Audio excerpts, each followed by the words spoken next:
Iya. Karena dari mulai Panwaslu Iya, betul. 99 ya, kemudian juga menyelenggarakan pemilihan kepala daerah selain pemilu juga kan. Iya. Juga ada dari mulai pemilihan 2008, 2013 dan 2018. Iya. Ada 3 kali pemilihan kepala daerah. Tentu ya karena di kepemilian itu banyak tantangan. Dan saya Banyak kira hal baru juga banyak ya. hal yang baru dan akan banyak teman Ya. kalau kita membina hubungan. Welcome to podcast KPU Corner. Assalamualaikum warahmatullahi wabarakatuh. Hai teman pemilih, jumpa lagi bersama kami podcast KPU Corner KPU Kabupaten Bogor dengan bersama tim Media Center KPU Kabupaten Bogor. Bersama kami sekarang kita kedatangan tamu pimpinan KPU Provinsi Jawa Barat, Bapak Haji Undang, Divisi SDM. Kita sapa beliau, nanti kita ngobrol panjang lebar tentang pemilu dan demokrasi baik di Kabupaten Bogor maupun di Jawa Barat. Assalamualaikum Pak Haji Undang. Waalaikumsalam warahmatullahi wabarakatuh. Terima kasih nih Pak Pimpinan sudah datang bersama kami di KPU Kabupaten Bogor. Kita ngobrol santai nih Pak. Biasanya kita ngobrol dari awal soal ceritakan latar belakang dan kemudian perjalanan sebelum menjadi komisioner KPU sekarang Pak Undang di KPU Provinsi Jawa Barat. Sebelumnya Pak Undang ini Ketua KPU Kota Bogor ini. Saya undang sedikit saja. Silakan Pak Haji. Baik, ya nama saya Undang Suryatna ya. Kebetulan saya lahir di Ciamis. Ini sudah 63 tahun yang lalu ya. Usia saya udah boleh dikatakan mungkin paling tua ya di KPU. Paling senior ya Pak ya. Dulu di 28 September 1959 saya lahir. Dan masa kecil saya memang di Ciamis ya, sampai lulus SLTA baru saya melanjutkan studi S1 di jurusan Hubungan Internasional FISIP Unpad. Oke. Dan saya termasuk yang terlambat. Dulu kan waktu masuk memang SKS tapi belum full SKS karena saya masih dapat ijazah sarjana muda. Iya, gitu. masih bisa. Dokter Andes ya Pak ya? Iya, Dokter Andes. Nah, itu saya 87 selesai. Kemudian setelah itu saya menjadi tenaga pengajar di Bogor. Oke. Di Ciawi tepatnya di Universitas Juanda. Oh, Universitas Juanda. Oke. Nah, itu sejak di sana 89 ya. Dan sampai sekarang sebenarnya tercatat sebagai dosen, hanya cuti ya, jadi tidak aktif. Selama di KPU saya mengambil cuti untuk mengajar. Ya, kemudian studi saya juga dilanjutkan di S2 saya di Institut Pertanian Bogor. Oke.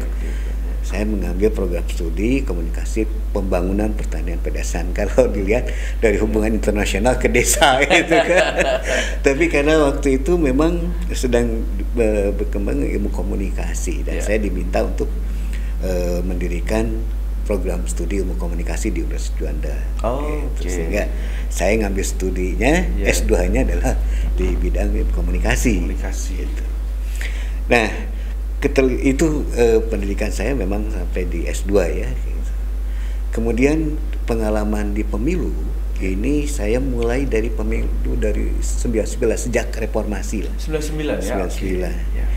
Nah, 99 ini saya menjadi Panwaslu di Kabupaten Bogor. Oh, di Kabupaten Bogor. Di Kabupaten Bogor ya. Jadi karena dulu saya tinggal di Tajur. Tajur ini di Desa Muarasari itu namanya, Kecamatan Ciawi masih. Oh, masih masuk dulu masih wilayah Ciawi. Kabupaten Bogor. Gitu kan masih baru. Apa namanya? Belum masuk ke Kota Bogor ya. Proses pemekaran. Memang pemekaran sudah, tetapi secara administratif KTP saya masih. Dan kemudian untuk Panwaslu itu waktu itu adalah perwakilan dari perguruan tinggi. Karena dulu kan Panwaslu itu unsur Panwas itu boleh dikatakan yang independen itu dulu Panwas. Karena PPD, Panitia Pemilihan Daerah itu dari unsur partai politik pada pemilu 99 itu. Nah, saya kebetulan perwakilan unsur perguruan tinggi dan karena Universitas Juanda ini ada di Kabupaten Bogor, maka saya berdua dengan Pak Insinyur Dede Kardaya dari Universitas Juanda, kemudian dari UI ada 3 orang, sehingga saya Profesor Toko Santoso ya. Pak itu Toko, dulu ya. Pak Toko, Dulu Pak Torkis Pane, dan satu lagi Pak Budi kalau nggak salah. Saya lupa lagi. Itu dari unsur perguruan tinggi dari UI 3 orang, dosen ya. Dari Universitas Juanda 2 orang, dan ada unsur mahasiswa 2 orang dari UI. Dulu ada perwakilan mahasiswa. Ada perwakilan mahasiswa Panwas. Kemudian selain itu ada perwakilan agama. Seingat saya lupa apakah 17 atau 19. Panwaslu tuh banyak. Hanya ketuanya adalah hakim pengadilan negeri. Jadi hakim pengadilan negeri itu menjadi ketua Panwaslu. Ketua Panwaslu. Dan kebetulan kalau saya terpilih jadi sekretaris Panwaslu. Kalau sekarang kan sekretaris itu dari PNS. Iya betul. Tapi kalau itu dulu dipilih. Kemudian saya sekretaris Panwaslu Kabupaten Bogor waktu. Selain itu juga karena aktivitas itu saya juga sebelumnya direkrut di Forum Rektor. Saya juga sebagai pengawas ya, pengawas. Pemantau pemilu kalau pemantau pemilu dan kemudian Panwaslu di pemilu 99. Nah, dari setelah pemilu itu saya juga kemudian ada teman-teman saya dari Pak Torkis mengajak mendirikan Yayasan Wacana Kebangsaan. Itu dari teman-teman UI dulu. Yang kebetulan dari perwakilan Panwaslu UI mengajak mendirikan itu. Saya pernah menjadi wakil sekretaris waktu itu di situ. Di Yayasan Wacana Kebangsaan. Tapi saya setelah berapa lama tahun 2000 ya saya kebetulan karena aktif kembali di kampus, saya istilahnya tidak aktif di yayasan. Nah kemudian pada saat 2003 ada rekrutmen penyelenggara pemilu KPU ya untuk pertama kalinya Komisi Pemilihan Umum di tingkat kabupaten kota. Saya mencoba mendaftar dan alhamdulillah terpilih menjadi anggota KPU Kota Bogor. Di Kota Bogor. Dan 2003 itu sudah Kota Bogor. Dan tajurnya sudah masuk Kota Bogor. Kota Bogor. Sebetulnya dari 96 seingat saya sudah masuk, hanya proses administrasinya agak lama. Dari desa ke kelurahan. Iya betul. Dulu masih ada pemilihan kepala desa waktu saya masih di Tajur. Dinaikkan statusnya jadi kelurahan. Karena kan kalau untuk wilayah kota kan jadi betul. Kelurahan. Nah sejak 2003 itulah saya menjadi anggota KPU di Kota Bogor karena KTP saya sudah KTP Bogor Selatan. Kota Bogor ya Pak ya. Kelurahan Marasari. Dan kemudian saya bersama teman-teman karena waktu itu kan KPU itu adalah dari unsur masyarakat, boleh dikatakan independen, bukan dari partai politik lagi seperti pada awal reformasi 99. Kemudian saya alhamdulillah itu melaksanakan pemilu 2004 dan boleh dikatakan tidak ada permasalahan yang berarti pada saat itu. Kemudian saya juga melanjutkan di periode karena 2003 kemudian berakhir di 2008 kan. 2008 saya juga terpilih lagi menjadi anggota KPU untuk kedua kalinya periode 2008-2013 gitu. Dan 2008-2013 dan pada saat itu saya juga di 2013 kembali menjadi anggota KPU untuk periode 2013-2018 sehingga menjadi 3 periode. Kalau dulu belum ada larangan sebelumnya. Dan di periode 2013-2018 saya menjadi ketua KPU Kota Bogor. Jadi 3 periode di KPU Kota Bogor. Dua kali periode menjadi anggota dan terakhir menjadi ketua. Dan di 2018 saya ikut seleksi anggota KPU provinsi dan saya mendapatkan urutan ke-8. Dan memang ada kebetulan sebenarnya dari teman saya yang boleh dikatakan anggota KPU provinsi yang kita juga turut prihatin karena dia sakit kemudian mendadak meninggal sakit kemudian meninggal itu sehingga saya yang kebetulan urutan ke-8 menjadi pengganti antar waktu. Iya, PAW. PAW-nya, dan seingat saya itu bulan November saya dilantik menjadi pengganti antar waktu anggota KPU provinsi. Jadi saya tidak di awal dari awal, tapi anggota KPU provinsi sebagai penggantian antar waktu. Dan alhamdulillah sekarang ya mungkin sampai nanti 2023 masa jabatan saya akan berakhir sekitar bulan September. Bulan September ya Pak ya. Dan tentu saja selama ini memang ya suka duka di luar biasa itu Pak. Betul. Memang boleh dikatakan sudah saya alami karena dari mulai Panwaslu 99 ya, kemudian juga menyelenggarakan pemilihan kepala daerah selain pemilu juga kan. Juga ada dari mulai pemilihan 2008, 2013 dan 2018. Ada 3 kali pemilihan kepala daerah yang sebelumnya kan dipilih oleh DPRD ya. Iya betul. Hanya sejak 2005 itu kan sudah mulai dipilih secara langsung. Iya betul. Dan saya alhamdulillah mengalami 3 kali pemilihan kepala daerah di Kota Bogor, dan pemilu tentu saja dari 2004, 2009, 2014 itu kan, dan 2019 terakhir kemarin provinsi. Menurut Pak Undang, dengan perjalanan sejarah yang panjang di pemiluan ini kan ada transisi juga, Bapak masuk dari yang sebelumnya itu pemilihan langsung presiden. Sebelumnya pemilihan langsung itu DPR RI misalnya. Tapi presidennya kan belum dipilih langsung oleh rakyat. Nah kemudian di 2004 baru pemilihan langsung. Ada bedanya nggak misalnya? Sama juga dengan pertanyaan dengan apa bedanya kemudian keuntungan dan kekurangan dari pemilihan kepala daerah secara perwakilan dan pemilihan kepala daerah secara langsung. Iya, memang kalau sebelumnya kan di 99 itu presiden masih dipilih oleh MPR kan waktu itu. Jadi MPR lah yang menentukan DPR dan DPD Dewan Perwakilan Daerah itu memilih presiden kan. Memang mungkin prosesnya lebih cepat, lebih mudah karena jumlah pemilihnya hanya terbatas. Tapi tentu dengan pemilihan langsung masyarakat bisa memilih siapa calon pemimpinnya. Menentukan langsung ya. Jadi yang menentukan adalah masyarakat secara langsung. Bahkan istilahnya kan one person, one vote and one value. Satu orang, satu suara dan satu nilai. Jadi siapapun tidak memandang jabatannya mempunyai hak yang sama. Satu suara semuanya.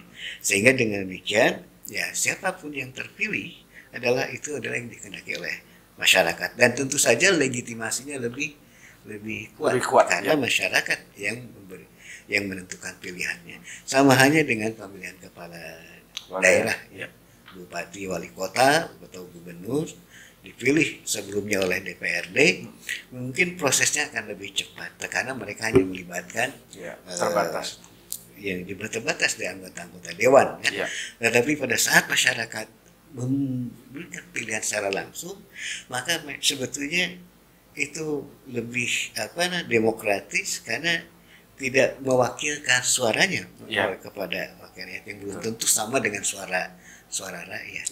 Gitu kan.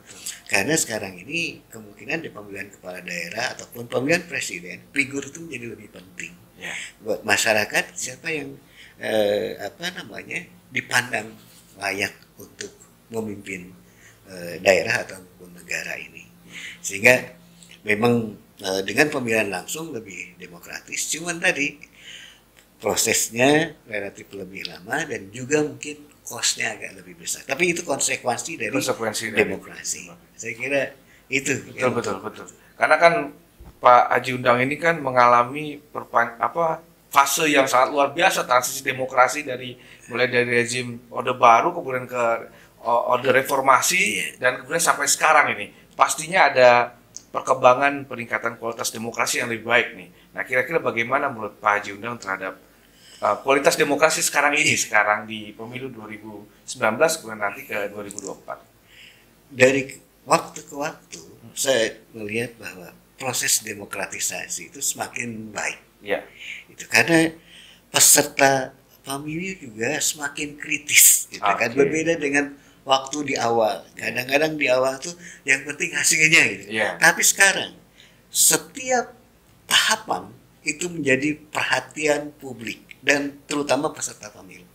Ada kesalahan sedikit terhadap daftar pemilih, ada kesalahan itu kan menjadi kontrol dari, termasuk apabila ada kecurangan-kecurangan dalam proses, misalnya pemilu yang dilakukan oleh peserta pemilu, itu sekarang relatif saling mengkritisi. Jadi kontrol masyarakat terhadap proses pemilu sekarang menjadi menurut saya jauh lebih baik, sehingga penghabisasian untuk proses penyelenggaraan pemilu pun menjadi lebih tertib, lebih terhabisasikan dengan baik. Menurut saya lihat progresnya ada dari waktu ke waktu. Jadi masyarakat semakin mungkin sepertinya kadang-kadang kok tingkat partisipasinya hanya sekian persen dan sebagainya. Ya itu tentu saja persepsi tergantung kita melihatnya lah, boleh dikatakan. Tapi kalau kita lihat dari pemilu 99 sampai dengan sekarang yang terakhir di 2019 ya, di era masa reformasi ini ada peningkatan. Kalaupun dikatakan pemilu 99 itu partisipasinya tinggi, dulu sepengetahuan saya waktu di Panwaslu memang prosesnya dulu adalah stelsel aktif untuk daftar pemilih itu. Pemilih itu mendaftar, dulu tuh datang daftar, ada pendaftaran pemilih. Kalau sekarang kan pasif karena KPU yang memutakhirkan data pemilih, gitu kan.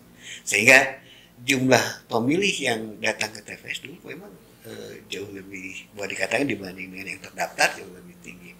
Nah sekarang, proses administrasi data pemilih ini memang kita tahu lah administrasi kependudukan dari waktu ke waktu sebelum sekarang ini, sebelum ada NIK sekarang yang sekarang, dulu itu kan masih di data secara manual, sehingga kadang tadi ada yang sudah pindah atau tidak terdeteksi, sudah meninggal, dulu mungkin masih ada, tapi itu pun sudah dimutakhirkan seoptimal mungkin oleh petugas kita sebetulnya. Hanya tentu saja mungkin masih ada tercatat beberapa pemilih yang pindah, masih tercatat di situ. Dan sehingga tingkat partisipasi seolah-olah rendah. Tapi kalau kita lihat partisipasi pemilih dari waktu ke waktu, saya kira menunjukkan peningkatan. Gitu kan. Bahkan pemilu 2019 maaf, 2019 itu sudah boleh dikatakan lebih tinggi dari periode pemilu sebelumnya. Gitu. Jadi kalau saya melihatnya kualitas demokrasi menjadi semakin lebih baik karena yang kritis itu adalah masyarakat peserta pemilu, sehingga KPU itu selalu menjadi sorotan, gitu kan. KPU itu tidak boleh dikatakan tidak boleh salah sedikit pun, gitu kan, boleh dikatakan seperti itu. Karena kesalahan yang kadang-kadang sedikit bisa jadi dianggap satu kecurangan yang besar. Jadi seolah-olah KPU itu harus selalu sempurna, jadi bebas dari kesalahan, sehingga KPU ini seringkali menjadi objek untuk pengaduan, kemudian juga objek sengketa. Setiap objek yang paling disalahkan KPU itu, Pak. KPU itu. Padahal sebenarnya kan ada Panwaslu juga yang atau sekarang Bawaslu yang mungkin berperan juga, dan DKPP begitu. Itulah. Jadi kadang-kadang jadi teradu, terperiksa, segala itu yang itu di KPU adanya. Jadi KPU selalu menjadi objek. Tapi itu menunjukkan bahwa kalau saya sih berpikir seperti itu, bahwa masyarakat sayang sama KPU. Sehingga KPU itu disorot sedemikian rupa, walaupun kan kalau kita lihat dari yang putusan-putusan DKPP hanya sebagian kecil yang boleh dikatakan terbukti melakukan pelanggaran yang akibat selanjutnya diberhentikan. Tidak banyak yang diadukan, tetapi banyak yang direhabilitasi. Tapi memang itulah saya kira mekanisme yang sudah dibuat dalam sistem ini. Apabila memang ada ketidakpuasan, ada dugaan-dugaan pelanggaran silakan dilaporkan melalui lembaga-lembaga yang berwenang, apakah itu Bawaslu maupun DKPP ataupun sengketa di Mahkamah Konstitusi. Bahkan bukan hanya itu, kadang-kadang masyarakat ada peserta pemilu yang juga ke Mahkamah Agung dan sebagainya. Tapi saya kira upaya-upaya untuk mendapatkan keadilan kalau buat mereka yang merasa tidak puas, ya memang selalu terbuka. Dan selama ini alhamdulillah sebagian besar sebetulnya KPU itu sudah melangkah dengan sesuai dengan jalurnya. Memang ada sebagian kecil yang mungkin oknum tertentu yang melakukan pelanggaran ataupun melakukan perbuatan-perbuatan yang boleh dikatakan melanggar aturan kode etik penyelenggara pemilu. Saya kira tapi secara keseluruhan dalam pandangan saya itu sudah baik. Sudah jauh lebih baik ya Pak. Nah ini kan ada nih Pak Haji Undang kan ketua divisi SDM. Nah bagaimana menilai kualitas SDM di KPU baik di Provinsi Jawa Barat maupun di kota-kota kabupaten di wilayah Provinsi Jawa Barat? Apakah sudah lebih baik atau memang ada hal-hal yang memang secara administratif, secara birokratif itu perlu ditingkatkan kembali? Ya, SDM itu kan adalah orang yang akan melakukan semua tahapan, sehingga orang inilah yang memang akan melaksanakan setiap kegiatan-kegiatan yang nanti akan menjadi output dari penyelenggaraan pemilu. Karena semua juga tergantung pada SDM-nya. Kan? Oleh karena itu, tapi selama ini tentu saja kita memperhatikan bagaimana meningkatkan kompetensi penyelenggara itu. Nah, kredibilitas juga menjadi bagian yang penting. Nah, kompetensi ini juga bukan hanya skill ataupun knowledge, pengetahuan dan juga keterampilan dalam menyelenggarakan, tetapi juga ada attitude, sikap kita, gitu. Dan juga habit, faktor-faktor itulah yang barangkali bisa berpengaruh terhadap kompetensi penyelenggara. Nah, karena apa? Karena untuk di KPU itu bukan hanya profesional dalam menyelenggarakan pemilu, tapi juga harus menjaga etik. Itu kan. Menjaga etik itu tadi sikap, perilaku, kemudian juga tadi habit yang kebiasaan yang buruk itu harus ditinggalkan. Kadang-kadang ada yang masyarakat yang permisif kan, karena dianggap sudah biasa. Nah, karena memang lingkungannya seperti itu, sehingga dianggap misalnya kadang-kadang money politik dianggap hal yang biasa dia menerima imbalan. Itu kan bagaimana mengubah itu? Itu tidak. Jadi mereka untuk menjadi penyelenggara bukan hanya di KPU-nya, tetapi untuk badan ad hoc juga itu berlaku. Nah, selama ini kadang-kadang kita lebih mengupayakan bimbingan teknis untuk ini, tetapi menurut saya perlu bimbingan etik. Jadi bagaimana kita bersikap, berperilaku, bagaimana kita misalnya berhubungan dengan peserta pemilu, bukan berarti harus menjaga jarak. Istilahnya kita nggak mau ketemu karena nanti dianggap tapi bagaimana kita menjaga hubungan yang setara dan sama kepada seluruh peserta. Jadi tidak membeda-bedakan antara satu peserta. Kalau kita kasih informasi tentang pemilu kepada satu peserta, maka peserta lain juga harus mendapatkan informasi yang sama. Itu yang dimaksud, bukan kita harus mengurung diri, tidak boleh berhubungan dengan peserta pemilu karena dianggap nanti dikhawatirkan berpihak. Tapi kita melakukan yang sama. Kedekatan itu yang memang justru kita harus dekat dengan semua. Dengan semuanya. Gitu. Tapi jangan sampai hanya dekat kepada satu peserta pemilu saja. Itu ya saya kira. Nah, itulah yang memang harus jangan. Kalau kita makanya kan penyelenggara pemilu itu kan memilih juga. Nah, tapi tidak disampaikan kepada publik terkait dengan pilihannya. Jadi jangan dianggap bahwa kalau begitu karena KPU harus netral, tidak memilih gitu kan dalam pemilu. Justru dia memilih, tetapi pilihannya tidak disampaikan ke publik dan tidak menyampaikan pilihan itu kepada mengajak misalnya pemilih untuk memilih sesuai dengan apa yang menjadi pilihan salah satu misalnya dari kita. Betul, betul. Nah, kadang-kadang karena memang ya ad hoc ini kan mereka mungkin ya ada hal yang apalagi calonnya misalnya orang terkenal ingin foto bersama dan sebagainya kan. Mereka tidak merasa bahwa itu adalah karena dianggap hal itu hal yang biasa. Itu yang perlu diingatkan pada saat dia menjadi penyelenggara, maka dia harus menjaga yang setara sikap dan perilaku. Selain juga meningkatkan pengetahuan dan keterampilan penyelenggara. Betul. Itu saya kira. Nah, itu betul Pak Haji, bahwa memang peningkat BIMTEK itu tidak hanya BIMTEK, tapi bimbingan perilaku dan sikap dan perilaku ya, lebih pada sikap dan perilaku memang harus melalui pembinaan. Betul. Ada yang misalnya berbuat kira-kira karena memang tidak tahu kan, bisa jadi karena tidak tahu bahwa saya melakukan ini, saya pikir ini bukan pelanggaran. Nah, itulah perlu diingatkan bahwa dibina. Saya kira sepanjang tidak ada upaya secara serius untuk misalnya membuat kecurangan, kecuali kalau sudah kelihatan niatnya mau berbuat curang, bisa segala sesuatu.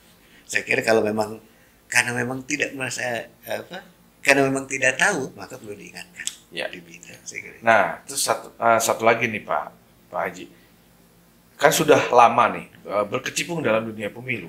Ada suka dukanya apa nih Pak Haji? Dari 99 sampai 2019 kemarin sampai sekarang masih di kepemiluan nih, gimana ceritain Pak Haji? Udah hampir 20 tahun lebih. Iya, banyak cerita. Saya ancaman, itu pasti hal yang dukanya itu dukanya itu. Tapi saya berusaha teror membangun hubungan baik dengan selama ini kita membangun lain dengan teman-teman dari partai politik, peserta pemilu, sehingga sebenarnya saya kalau misalnya ada acara partai mengundang, tapi tentu saja undangan secara resmi, kita hadir, kita komunikasi atau kita mengundang mereka untuk hadir semua, sehingga komunikasi itu tetap terjaga. Dan kita bukan mencari kesalahan, misalnya kalau persyaratan jadi peserta pemilu. Kalau ada hal yang memang perlu kita bantu, kita sepanjang tidak kita berikan arahan ini.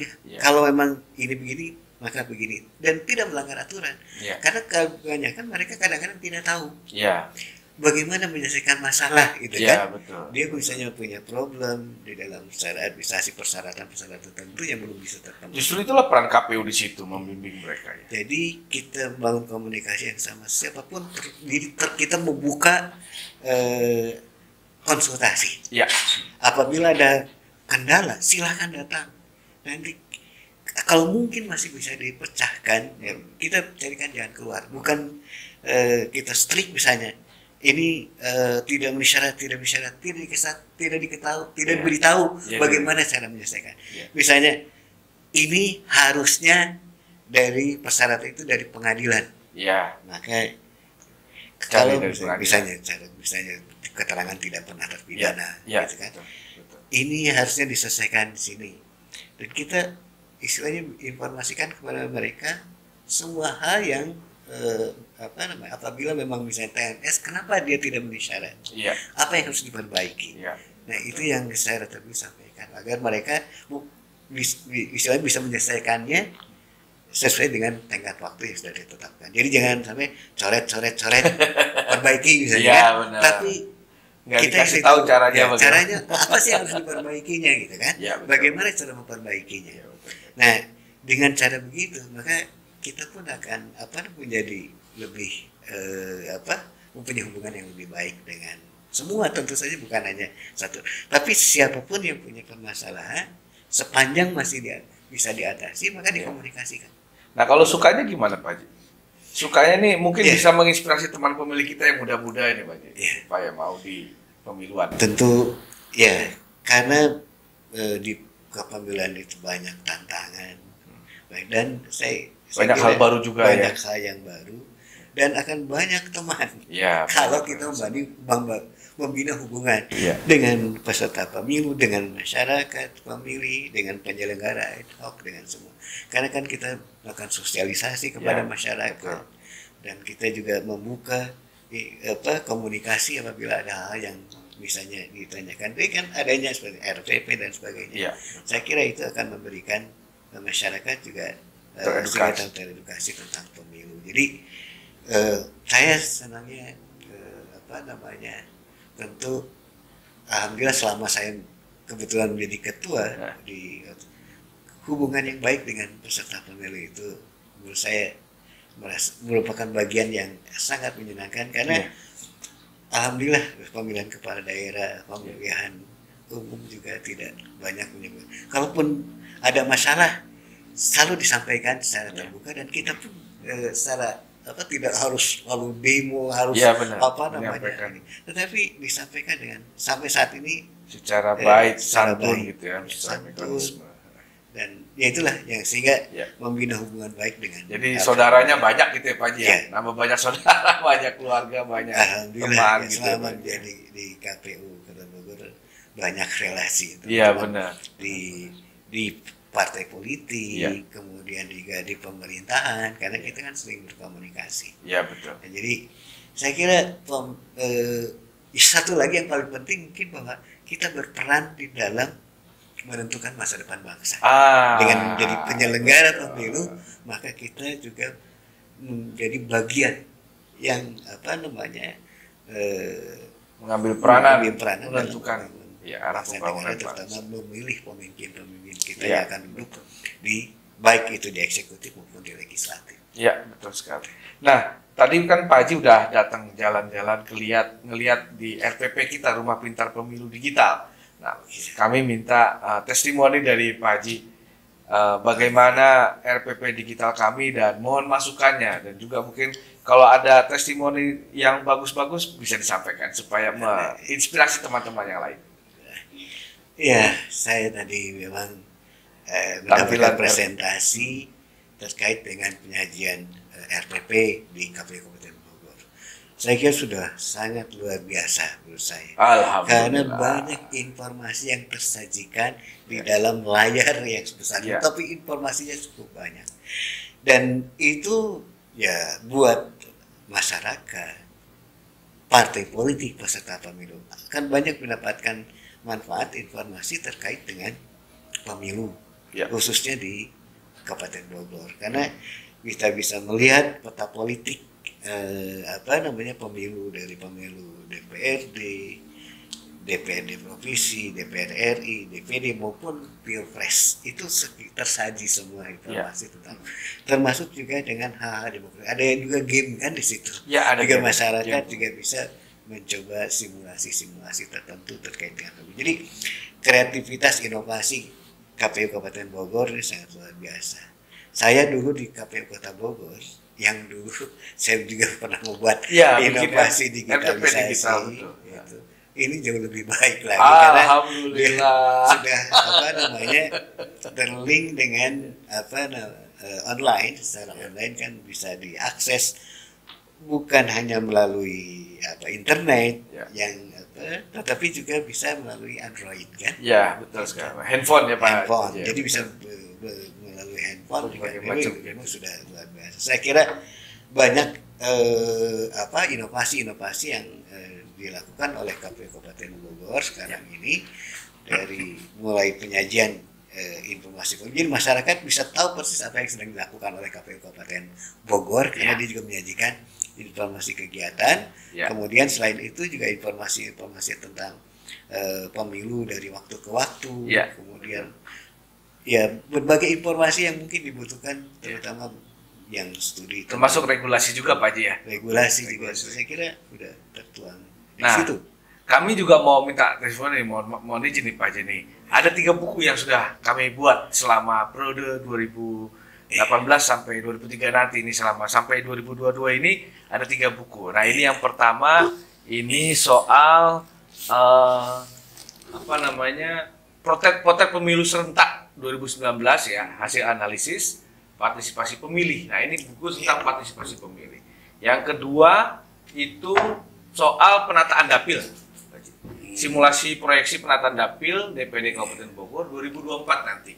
Jadi ini menurut KPU RI ini baru Kabupaten Bogor aja nih yang bikin usulan penataan dapil. Sementara yang lainnya akhirnya buku ini dibawa kemana-mana sama KPU RI. Jadi, dan yang ketiga ada manajemen logistik. Karena KPU Kabupaten Bogor itu memiliki jumlah DPT terbesar di Indonesia gitu untuk tingkat kabupaten, dan maka perlu penataan logistik yang lebih baik. Nah, ini jadi bukunya ada penataan logistik.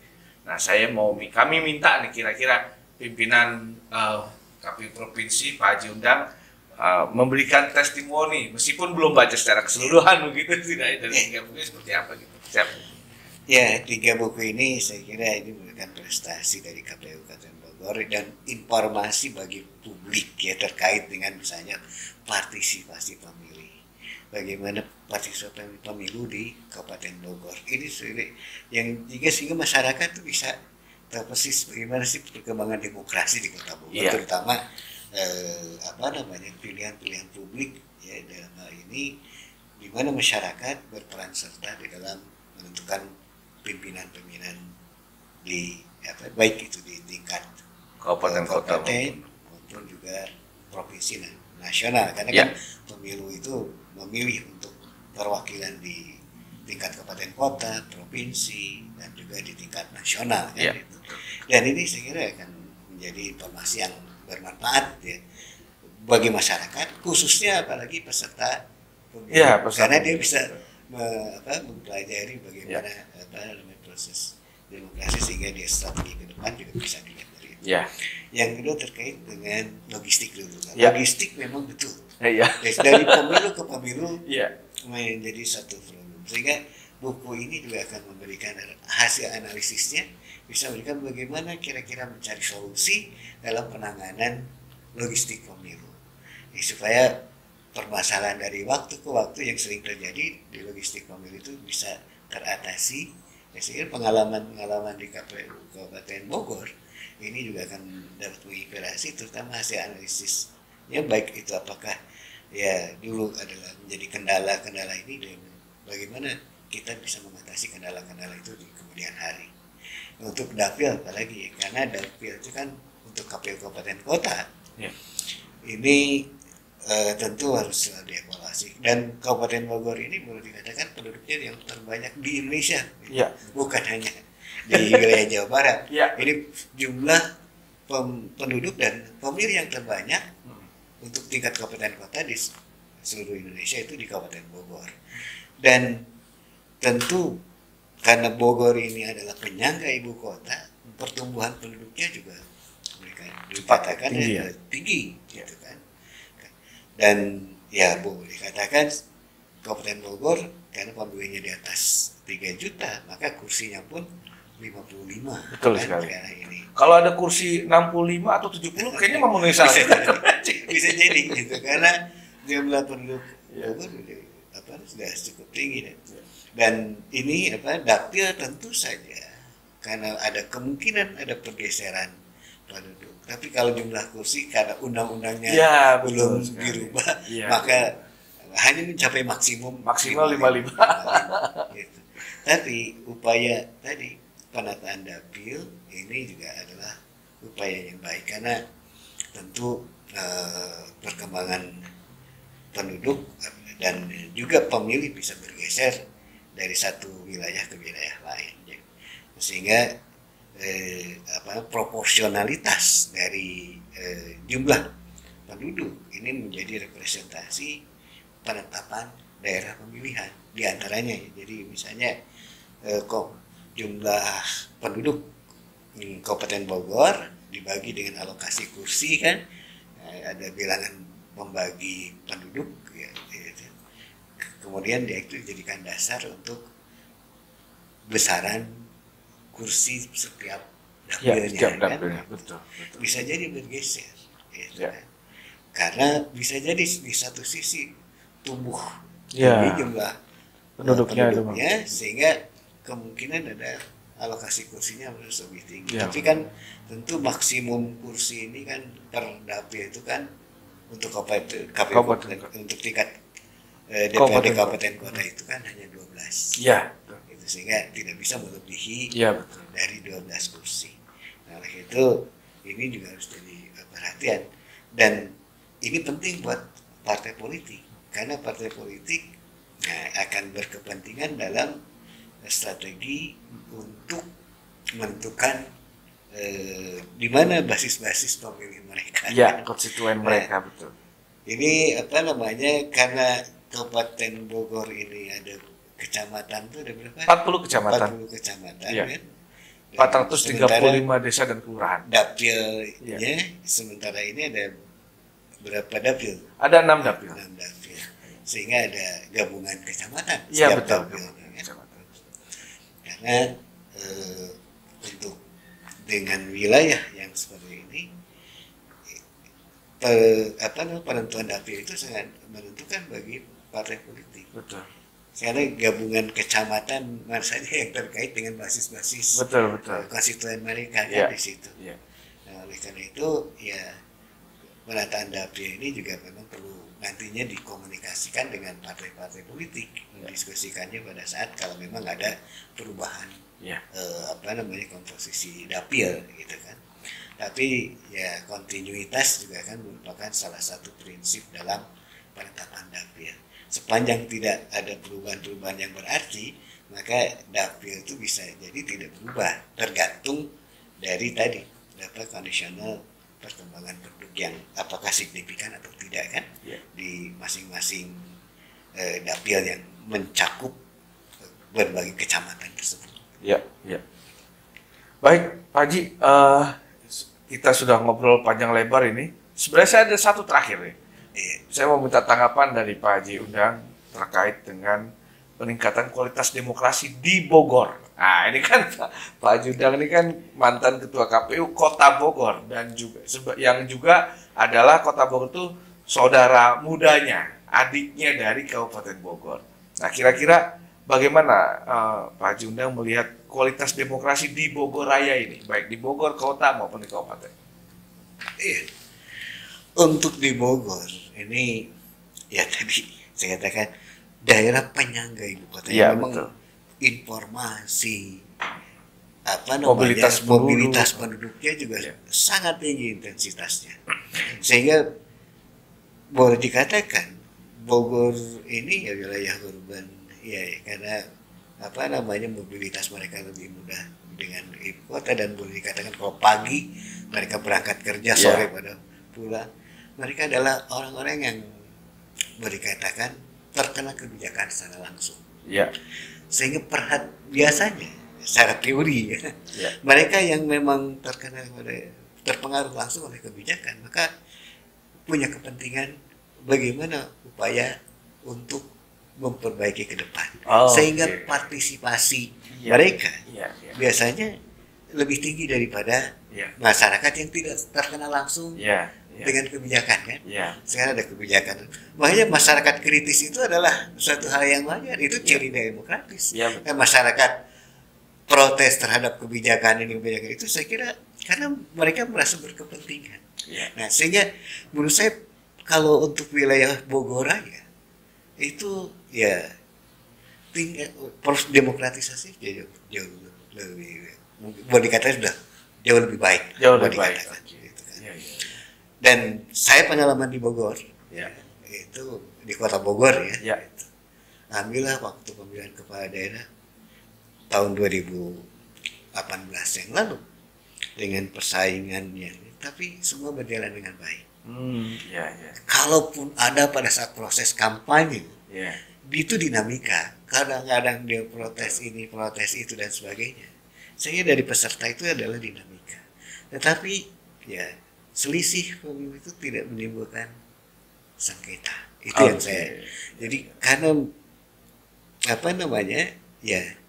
kalau kita berkomunikasi dengan baik dan memberikan pencerahan kepada masyarakat terkait dengan proses pemilu, dan mereka yang menentukan siapa yang akan menjadi pemimpin mereka, dan semua proses berjalan dengan baik, transparan, maka tingkat kepercayaan publik kepada kita akan lebih baik. Betul. Dan sampai saat ini saya merasa bahwa di apa namanya Bogor ya, khususnya kota Bogor yang saya alami secara langsung itu alhamdulillah sudah boleh dikatakan proses demokrasi sudah baik. Saya yakin di Kabupaten Bogor juga sama. Kalaupun ada dinamika, itu adalah memang karena masyarakatnya semakin kritis. Tapi kalaupun apa namanya ada gugatan sengketa itu menurut saya hal yang wajar karena mereka mencari keadilan. Bagaimana dugaan-dugaan mereka bisa nanti dibuktikan di pengadilan benar atau tidaknya. Iya, betul. Dan itu adalah justru merupakan ciri masyarakat yang menurut saya demokratis. Masyarakat demokratis. Sepanjang mereka menggunakan mekanisme yang sudah disediakan. Ya, jadi tidak harus demo merusak dan sebagainya. Dengan cara-cara yang sesuai dengan jadi selalu semua diselesaikan melalui mekanisme sebagaimana diatur.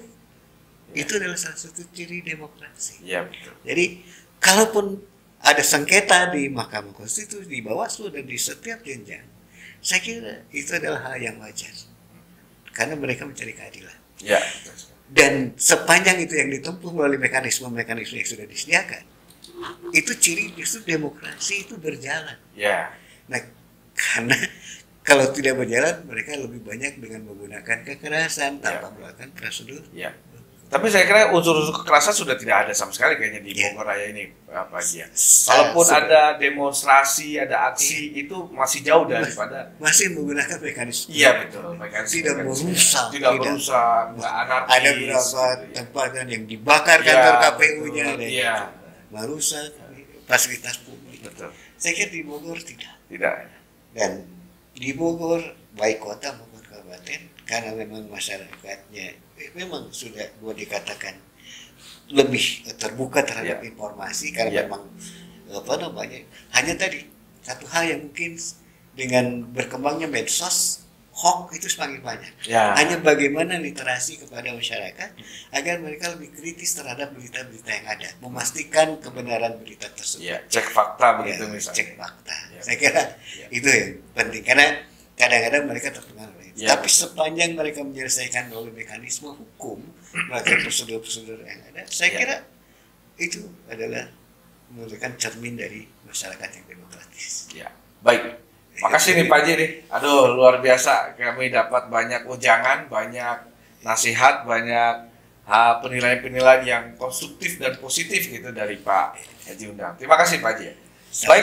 Baik teman pemilih.